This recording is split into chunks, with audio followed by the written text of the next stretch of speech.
Hey everybody, welcome to Dad's Den of Pop Culture. Getting literary today. We're going to take a look at a wonderful, odd little novel called The Napoleon of Notting Hill. It was written by G.K. Chesterton. Yeah, that character Gil Chesterton on Frasier was named after him. A thinker, a wit, and a writer of Christian apologetics. A really fascinating guy.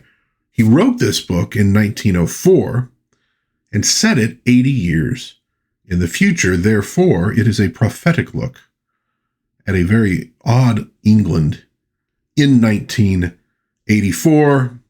And some people think that his choice of 1984 may have influenced George Orwell in his own novel about a weird, somewhat dystopian future.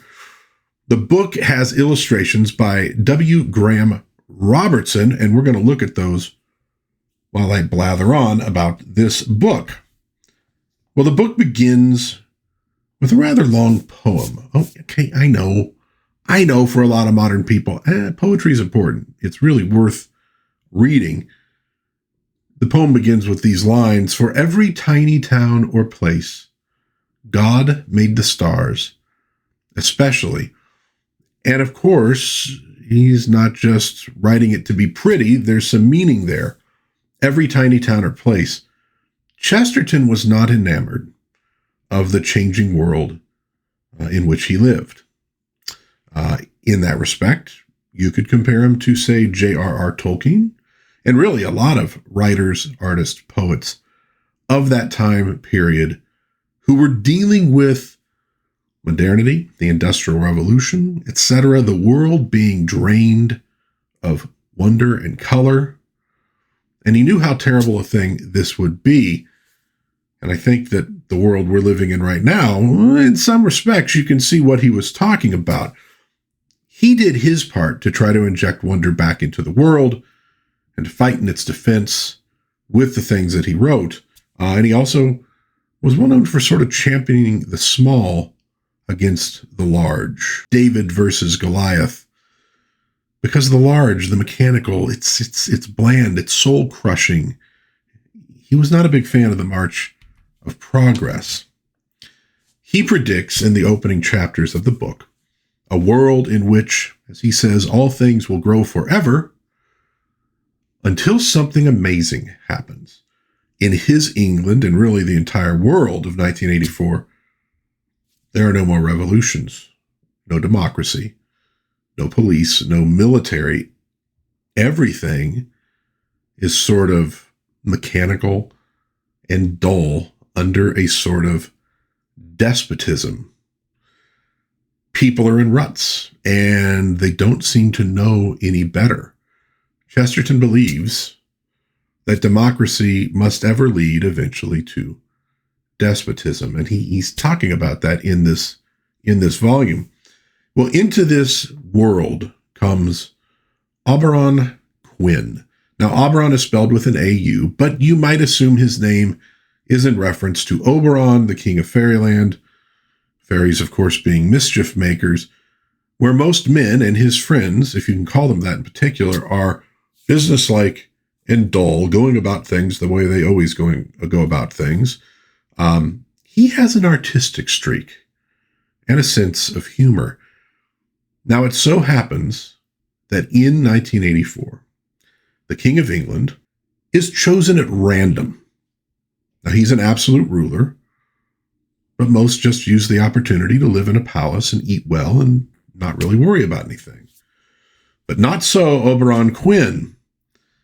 He is randomly chosen as the King of England, and he's going to do something with that power. Now, before becoming king, he and his friends have an encounter with the ex-president, the deposed president of Nicaragua. And he tells them of his country being overrun by the brutish power of modernity. It's conquered. He's deposed. It's just like every other place now. The individuality, the beauty has been drained of it. Nicaragua, as he puts it, was an idea, not just a place. And though small, like any idea, it was important. And this encounter has an effect on Oberon. It gets his mind to turning. Well, when he does become the king, he has another important encounter. And here I quote from the book. He passed swiftly up a street in the neighborhood of Notting Hill, when suddenly he felt a hard object driven into his waistcoat. He paused, put up his single eyeglass, and beheld a boy with a wooden sword and a paper-cocked hat, wearing the expression of awed satisfaction with which a child contemplates his work when he has hit someone very hard. The king gazed thoughtfully for some time at his assailant, and slowly took a notebook from his breast pocket. This moment, a boy defending his home ground, as though he were a knight of old, begins in Oberon's mind a wonderful joke. He calls it the Charter of Free Cities, in which the various neighborhoods, sections of London are reimagined by him as walled medieval cities with their own legends, their own heraldry, their own history, made up by him, of course, each one governed by a provost who, of course, is chosen randomly, like the king, who must wear his special medieval sort of costume designed by the king with the symbols of his little free city.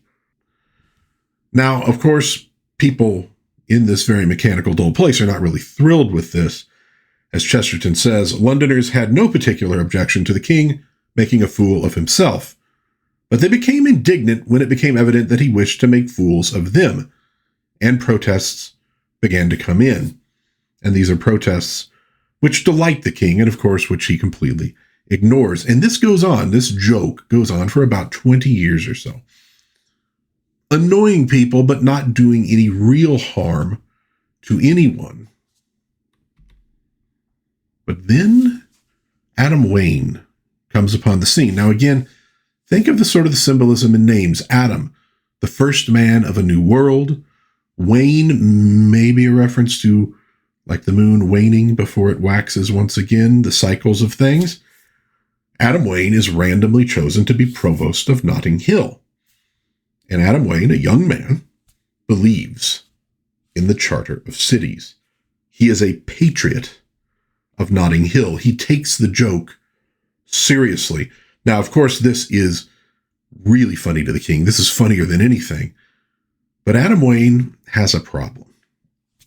A group of wealthy men, other provosts, friends, again, sort of the king, they plan to demolish a part of Notting Hill to put a road through.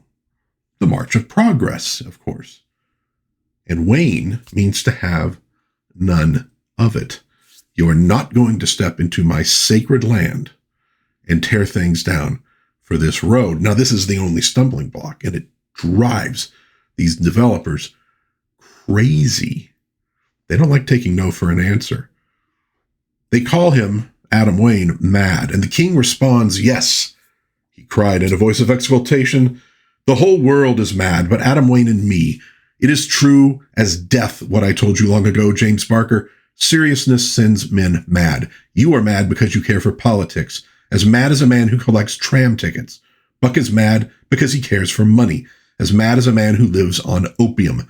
Wilson is mad because he thinks himself right, as mad as a man who thinks himself God Almighty. The provost of West Kensington is mad because he thinks he is respectable, as mad as a man who thinks he is a chicken. All men are mad, but the humorist who cares for nothing and possesses everything." And that's really what the king believes. To him, all of this is still just a big joke. But it's not. And the businessmen become more and more serious when they find they are unable to bribe Adam Wayne out of this with money. They decide that they must invade Notting Hill. And invade they do. But they discover that Wayne has been busy seeking in vain for volunteers among his people to defend their beloved city. It's not really a beloved city to them, they think the whole thing is absurd too. He comes upon a man who runs a toy store, a man who sells toy soldiers, and who is fascinated by the warfare of the past. Remember now, the warfare no longer exists. In fact, the last state to fall to modernity was Nicaragua. So all of this stuff, he's interested in all this stuff of the past. And the two of them cook up a defense. Well, now the king decides he's going to go watch the invasion. Oh, this is going to be fun. He brings a picnic. He sees, and this is again a quote from the book, 40 workmen, 100 Bayswater halberdiers, 200 from South and 3 from North Kensington, assembled at the foot of Holland Walk and marched up it under the general direction of Barker, who looked flushed and happy in full dress. At the end of the procession, a small and sulky figure lingered like an urchin. It was the king. So he's following them. He's going to see this wonderful joke play out. But an hour later, nothing has happened. They've marched up there. What? And he feels like he's been cheated out of this spectacle, out of this great joke of his. Until, and again, I will quote from the book, and I will say, some people might consider this a little bit of a spoiler. There's a lot more that happens after this, though. But just in case, I will put the spoiler sign up. The quote is as such. The king stopped with his cigar lifted, for there had slid into his eyes the startled look of a man listening. He did not move for a few moments. Then he turned his head sharply toward the high, thin, and lathe-like paling which fenced certain long gardens and similar spaces from the lane. From behind it, there was coming a curious scrambling and scraping noise, as of a desperate thing imprisoned in this box of thin wood. The king threw away his cigar and jumped onto the table. From this position, he saw a pair of hands hanging with a hungry clutch on the top of the fence. Then the hands quivered with a convulsive effort, and a head shot up between them, the head of one of the Bayswater Town Council, his eyes and whiskers wild with fear. He swung himself over and fell on the other side on his face and groaned openly and without ceasing. The next moment, the thin, taut wood of the fence was struck as by a bullet, so that it reverberated like a drum, and over it came tearing and cursing, with torn clothes and broken nails and bleeding faces, 20 men at one rush. The king sprang 5 foot clear off the table onto the ground. The moment after, the table was flung over, sending bottles and glasses flying, and the debris was literally swept along the ground by the stream of men pouring past. And Bowler was borne along with them, as the king said in his famous newspaper article, like a captured bride. The great fence swung and split under the load of climbers that still scaled and cleared it. Tremendous gaps were torn in it by this living artillery. And through them the king could see more and more frantic faces as in a dream, and more men running. They were as miscellaneous as if someone had taken the lid off a human dustbin. Some were untouched, some were slashed and battered and bloody. Some were splendidly dressed, some tattered and half naked. Some were in the fantastic garb of the burlesque cities, some in the dullest modern dress. The king stared at all of them, but none of them looked at the king. Suddenly he stepped forward. "Barker," he said, "what is all of this?" "Beaten," said the politician, "beaten all to hell." And he plunged past with nostrils shaking like a horse's, and more men plunged after him. The invasion, at least the initial sortie, fails. Well, the conflict expands from there, and the king is confronted with this world that he created as a joke, in which Adam Wayne has nurtured. And along the way, we learn more about Adam and Oberon, and they learn about themselves, and it is very entertaining and thoughtful. Chesterton's novels, much like The Man Who Was Thursday, which I reviewed on this channel, they sometimes seem just like absurdity for absurdity's sake, just a comedy. But they're always deeper than that, and this book is no different. It confronts many of the problems, I think, that people still have today. The need for meaning and wonder, something our souls hunger for, and without which they are sort of withering away. And these are problems that are rooted in the past, in G.K. Chesterton's time. And he saw that. He saw what might happen if these trends continued growing and growing and growing. The book is well worth reading, especially to those who seek wonder in this now sort of digital wasteland we often find ourselves. It is funny, and it's beautifully written. Now, it is written in 1904, which means it's a bit more flowery than maybe some people are used to. You can find audio versions of it as well. But I think reading these kind of things is really good for the brain. But it is funny, and it's heartfelt, and there's some really great moments in it. And I think people will maybe learn a lot, and maybe they'll reconnect with a sense of what's really important in the world with the Napoleon of Notting Hill by G.K. Chesterton. Well, folks, that'll do it for this review. If you've read this book and have some thoughts about it, I'd love to hear it in the comments. If you have any questions, I'll try to answer them there as well. If you enjoyed this little literary review, please give it a like, maybe subscribe, maybe share with a friend. I do some book reviews from time to time, but also on this channel, I cover comic books. I cover TV shows, movies, games, toys, all sorts of pop culture, because all that pop culture gives context to the maybe somewhat dustier, more dull history that we're out there trying to learn. Gives us insights into people from long ago. And but of course, those people have kind of morphed into us. So it's good to know about them. All that you can find on this channel. But until next time, God bless everybody. Please be kind to one another. Have a little bit of fun out there.